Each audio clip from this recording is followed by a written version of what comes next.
Episode ஆரம்பத்திலே நம்ம காஃபுகா எதுக்கும் ரொம்ப பயப்படுறான். ஏன்னா போன எபிசோடில் கைஜு கிட்ட இருந்து ஷினோமியாவை காப்பாற்றுறதுக்காக இவன் ஃபுல் ஃபார்மாக யூஸ் பண்ணியிருப்பான்.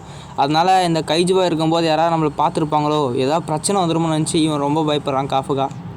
இவங்க 2 பேரும் இந்த மாதிரி மாட்டி போவோன்ற பயத்தில் இருக்கும்போது இவங்களுக்கு மேலே இருக்கிற ஆஃபீஸரு, இவங்க 2 பேருக்கு ஏதோ மெயில் வந்துருக்குடா, என்ன போஸ்ட்மேன் ஆகிடாதீங்க, எனக்கு ஏகப்பட்ட வேலை இருக்குது, இந்தாங்க உங்கள் 2 பேருக்கு இந்த மெயில் அப்படின்னு சொல்லிட்டு அவர் கொடுத்துட்டு போயிட்டே இருக்காரு. அதுக்கு அடுத்த சீன்லேயே இவங்க 2 பேருமே அவங்களோட மேலே டேபிள் மேலே வச்சு யோசிச்சுட்டு இருக்காங்க. முதல்லலாம் நம்ம காஃபுகா தான் அவனோட ரிசல்ட்டை பார்க்குறான். பார்த்து அவனுக்கு பெரிய ஷாக், அது அவனோட முகத்திலே தெரியுது. ஆனால் அவனோட ரிசல்ட் என்னென்னு இப்போ நம்மளுக்கு காமிக்கலை. அதுக்கு அடுத்து டிஃபென்ஸ் டீமில் யாரெல்லாம் புதுசாக சேர போகிறாங்களோ அவங்கள நம்மளுக்கு காமிக்கிறாங்க. இச்சிகாவுமே பாஸ் ஆகிட்டான். அங்கே பார்த்தியா, நம்ம ட்ரைனிங்கில் யாரெல்லாம் கூட இருந்தாங்களோ அவங்களும் தான் இப்போ பாஸ் ஆகியிருக்காங்க. ஒரு திருத்தம் என்னென்னா, நான் ஷினோமியை மட்டும் நான் பார்க்கவே இல்லையே, ஒரு வேளை ஃபெயில் ஆகிருப்பாளோ. ஓஹோ, அப்படின்னா சார் நீங்கள் பாஸ் ஆகணும்னு நினைக்கிறீங்க? ஆடாச்சே, எந்த நேரத்தில் வாய வச்சோன்னு தெரியல, அடுத்த நிமிஷமே வந்து சேர்ந்துட்டாப்பா. அதே சமயம் அந்த இடத்துக்கு கேப்டன் மீனாவும் வராங்க. யாரெல்லாம் பாஸ் ஆனாங்களோ அவங்களுக்கு அந்த இடத்துல சர்டிஃபிகேட்ஸ் ப்ரொவைட் பண்ணுறாங்க. அப்போது கேப்டன் மீனா ஷினோமியா கிட்ட, நீ எப்படி தனியால் இருந்த அந்த பெரிய கைஜுவை சமாளிச்சே கேட்டதுக்கு ஷினோமியாவில் எதுவுமே சொல்ல முடியல. ஏன்னா நம்ம காஃபுகா தான் கைஜுவா மாதிரி இவங்களையே காப்பாற்றிருப்பான். அப்போ எப்படி இவங்களால சொல்ல முடியும்? அதனால் அந்த இடத்துல காஃபுகா இருப்பானா தேடி பார்க்குறாங்க. ஆனால் அவன் அந்த இடத்துல இல்லவே இல்லை. அப்போ தான் நம்ம தலைவன் ஃபெயிலாக இருப்பான்னு நினச்சா அவன் பாஸ் தான் ஆகிருப்பான். ஆனால் என்ன, லேட்டாக வந்திருப்பான். ஆக்சுவலாக காஃபுகா ஃபெயிலாக இருக்க வேண்டியவன். நம்ம 3rd டிவிஷன் வைஸ் கேப்டன் தான் அவனை காப்பாற்றிருக்க ஒரே காரணம். அது என்னென்னா, இவன் ரொம்பவுமே ஒரு பிலோ ஆவரேஜான ஒரு கேண்டிடேட். இவனால் ஒரு கன்னை கூட தூக்கி கைஜுவை கில் பண்ண முடியல. இப்படி இருக்கும்போது நம்மளுக்கு எப்படி ஹெல்ப்ஃபுல்லாக இருப்பான்? ஆனால் ஒரு சின்ன விஷயத்தில் நமக்கு ரொம்ப யூஸ்ஃபுல்லாக இருந்தான். அது என்னென்னா, டெஸ்ட்டில் இவன் எல்லாருக்குமே கரெக்டாக அந்த கைஜோட வீக் பாயிண்ட்டை கண்டுபிடிச்சி சொன்னான். அதனால் இவன் ரொம்பவே நம்மளுக்கு தேவைப்படுவான். சில சமயத்தில் நம்மளுக்கு இது ரொம்பவே யூஸ்ஃபுல்லாகவும் இருக்கும். இப்படி இருக்க ஒருத்தனை ஃபிசிக்கல் ஸ்ட்ரென்த் இல்லைனாலும் நம்ம ட்ரைனிங் கொடுத்து நம்ம இவனை ஸ்ட்ராங் ஆகிக்கலாம். இது ஒன்றும் பிரச்சனை இல்லை. நான் என்ன நினைக்கிறேன்னா, இவனை நம்ம பாஸ் பண்ணி விடலாம்னு நான் நினைக்கிறேன் அப்படின்னு சொல்லி தான் இவனை காப்பாற்றி விட்டுருப்பாரு.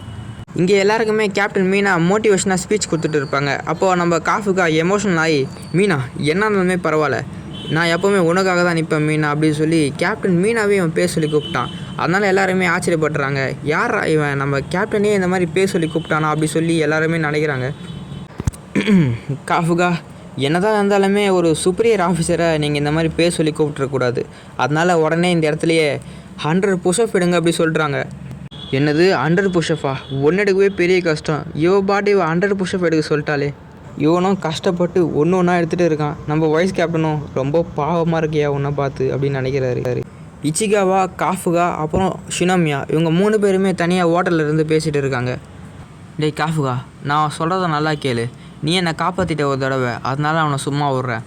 ஆனால் நீ பொதுமக்கள் யாராவது நான் கொல்லுறதை பார்த்தனா அதே இடத்துல நான் அவனை கொல்லுவேன். அதனால் யாருமே கொல்லக்கூடாது, இது நல்லா புரிஞ்சு வச்சுக்கோ அப்படின்னு சொல்லி காஃபுகாவுக்கு இவங்க வார்னிங் கொடுக்குறாங்க. அதுக்கடுத்து எல்லாருக்குமே ட்ரைனிங் கொடுக்குறாங்க. இச்சிகாவுக்கு போன இருந்ததை விட இப்போது 18% அளவுக்கு பவர் எனக்கு இன்க்ரீஸ் ஆகிருக்கு. அப்புறமா ஷினோமியாவுக்கு போன இருந்ததை விட இப்போ ஏகப்பட்ட பவர் கிடச்சிருக்கு. போன முறை 45 இருந்திருப்பாங்க, இந்த முறை 55 இன்க்ரீஸ் ஆகிருக்கு இவங்களுக்கு.